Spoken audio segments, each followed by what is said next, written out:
चुनावी राज्य कर्नाटक में आने वाली तारीख 9 अप्रैल बेहद ही खास है। ये वो खास दिन होगा जब दो सियासत के महाबली आमने सामने होंगे। कर्नाटक में अपने दुर्ग को बचाने के लिए बीजेपी ने अपनी पूरी ताकत झोंक दी है। दक्षिण भारत में भाजपा के खाते के अकेले राज्य कर्नाटक को बचाकर रखने के लिए पार्टी नेता एड़ी चोटी का जोर लगा रहे हैं। दिलचस्प बात तो ये है कि कोलार ही वो जगह है जहां पर 2019 के चुनाव अभियान के दौरान राहुल गांधी ने मोदी सरनेम वाला बयान दिया था। यहां दिए गए बयान को लेकर ही गुजरात की सूरत कोर्ट में राहुल गांधी के ऊपर आपराधिक मानहानि का मुकदमा किया गया था, जिसमें अदालत ने कांग्रेस नेता को दोषी मानते हुए 2 साल की सजा भी सुना दी। हालांकि उन्हें उसी दिन जमानत भी सुना दी गई थी। हाल ही में लोकसभा से अयोग्य करार दिए गए कांग्रेस नेता राहुल गांधी का 5 अप्रैल को कोलार जाने का प्लान था और वहीं पे सत्यमेव जयते कार्यक्रम होना था, लेकिन इसे बाद में टाल दिया गया। अब इस कार्यक्रम को 9 अप्रैल को कर दिया गया। तो क्या कर्नाटक की कोलार विधानसभा सीट पर राहुल गांधी अपना दबदबा बनाने पहुंच रहे हैं? भाजपा की पूरी टीम के साथ ही दक्षिण भारत राज्यों तमिलनाडु, तेलंगाना, आंध्र प्रदेश और महाराष्ट्र के नेताओं को खासकर तैनात किया गया है। तो वहीं राज्य में कांग्रेस का अभियान जहां प्रदेश अध्यक्ष डीके शिव कुमार और पूर्व सीएम सिद्धारमैया के भरोसे पर है, भाजपा का दारोमदार केंद्रीय नेतृत्व के साथ ही पूर्व सीएम बीएस येदियुरप्पा पर टिकी हुई है। इस साल शुरू में ही भाजपा के केंद्रीय नेताओं के दौरे बढ़ गए हैं। पीएम मोदी ने 7, शाह ने 8, नड्डा ने 10 बार प्रदेश की यात्रा की है। प्रधानमंत्री नरेंद्र मोदी और कांग्रेस नेता राहुल गांधी अलग अलग कार्यक्रमों के जरिए राज्य में पहुंच रहे हैं। कांग्रेस नेता राहुल गांधी का सत्यमेव जयते कार्यक्रम टालकर 9 अप्रैल कर दिया गया और इसी दिन प्रधानमंत्री नरेंद्र मोदी का कार्यक्रम भी प्रस्तावित है। कांग्रेस के पूर्व अध्यक्ष राहुल गांधी 9 अप्रैल को कर्नाटक के कोलार में एक रैली को संबोधित करने वाले हैं। वो 11 अप्रैल को वायनाड का भी दौरा करने वाले हैं। प्रधानमंत्री नरेंद्र मोदी भी 9 अप्रैल को राज्य का दौरा करने पहुंच रहे हैं।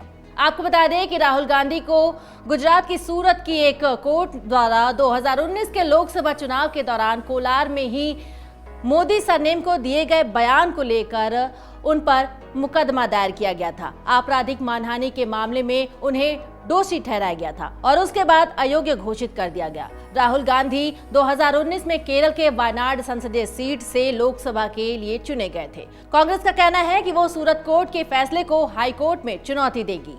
कांग्रेस के राष्ट्रीय महासचिव केसी वेणुगोपाल ने ट्वीट में कहा है कि राहुल गांधी 9 अप्रैल को कोलार में होंगे और वहां जय भारत मेगा रैली को संबोधित करेंगे। 11 अप्रैल को वो वायनाड का दौरा करेंगे। वो लोगों की आवाज है, आप उन्हें कभी चुप नहीं करा सकते। ये आवाज केवल तेज और मजबूत होगी। कर्नाटक में 10 मई को होने वाले विधानसभा चुनाव से पहले प्रचार जोर शोर से पकड़ रहा है और मुख्यमंत्री बसवराज बोम्मई ने शुक्रवार को कहा कि आगामी विधानसभा चुनाव में बीजेपी को स्पष्ट बहुमत मिलने वाला है। उन्होंने जीत का दावा किया और कहा कि भाजपा अपने उम्मीदवारों की घोषणा जल्द ही करेगी। कांग्रेस नेता सिद्धारमैया का जिक्र करते हुए मुख्यमंत्री ने कहा कि जनता ने उन्हें 2018 में खारिज कर दिया था और इस बार भी उन्हें खारिज कर देंगे। प्रधानमंत्री नरेंद्र मोदी 9 अप्रैल को टाइगर प्रोजेक्ट के 50 साल पूरे होने पर एक कार्यक्रम का उद्घाटन करने के लिए कर्नाटक के कोलार पहुंचने वाले हैं। सूत्रों के मुताबिक यात्रा के दौरान प्रधानमंत्री के बांदीपुर टाइगर रिजर्व में सफारी यात्रा पर जाने की भी उम्मीद जताई जा रही है। वो टाइगर प्रोजेक्ट के 50 साल पूरे होने के मौके पर मैसूर और चामराजनगर जिलों में 3 दिवसीय मेगा इवेंट का भी उद्घाटन करने वाले हैं। कर्नाटक में विधानसभा चुनाव को लेकर राजनीतिक पार्टियां जोर शोर से तैयारियां कर रही हैं। विधानसभा चुनाव के नतीजे 13 मई को घोषित कर दिए जाएंगे और कर्नाटक विधानसभा चुनाव 2024 के लोकसभा चुनावों के लिए भाजपा और कांग्रेस की राष्ट्रीय महत्वाकांक्षाओं के लिए बेहद ही महत्वपूर्ण माना जा रहा है। कर्नाटक विधानसभा चुनाव 2023 से पहले राज्य की कोलार विधानसभा सीट काफी सुर्खियां बटोर रही है, क्योंकि ये वही जगह है जहां से मोदी सरनेम का मुद्दा काफी गरमाया था।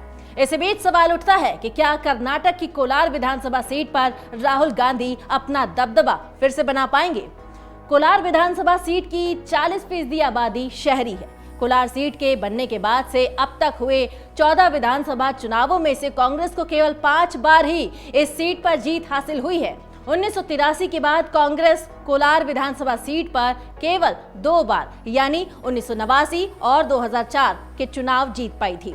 2018 के विधानसभा चुनाव में इस सीट पर जेडीएस के श्रीनिवास गौड़ा चुनाव जीते थे और कांग्रेस की हार जीत के बीच वोटों का अंतर 24% रहा था। 2008 और 2013 में इस सीट से निर्दलीय विधायक आर वरथुर प्रकार ने कांग्रेस और जेडीएस को पटखनी दी थी।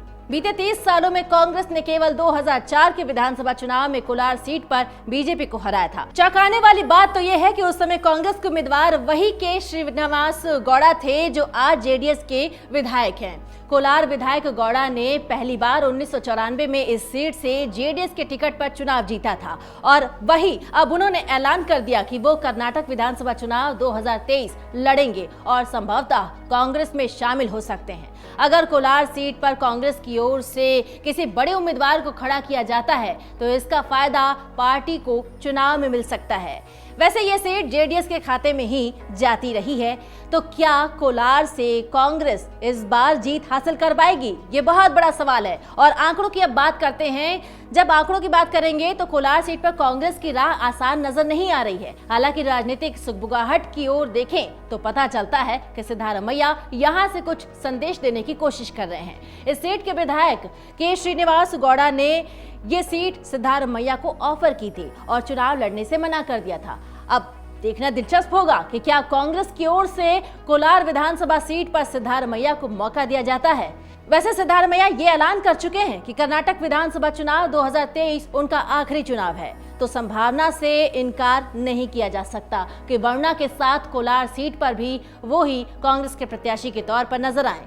सियासी गलियारों में चर्चा है कि कर्नाटक में जेडीएस को टक्कर देने के लिए कांग्रेस को सिद्धारमैया को आगे करना होगा। और अब आने वाली जो 9 तारीख है, 9 मई, वो बेहद ही खास दिन होगा, क्योंकि सियासत के बेहद ही जो दिग्गज नेता हैं यानी मोदी और राहुल गांधी दोनों इस तारीख को कोलार सीट पर अपनी अपनी रैलियां संबोधित करने वाले हैं।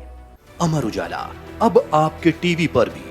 अपने स्मार्ट टीवी पर YouTube पर सर्च करें अमर उजाला, चैनल सब्सक्राइब करें और देखें ताजा खबरें, वो भी HD क्वालिटी में। और हाँ, बेल आइकन दबाना ना भूलें ताकि हर खबर हो आपके घर।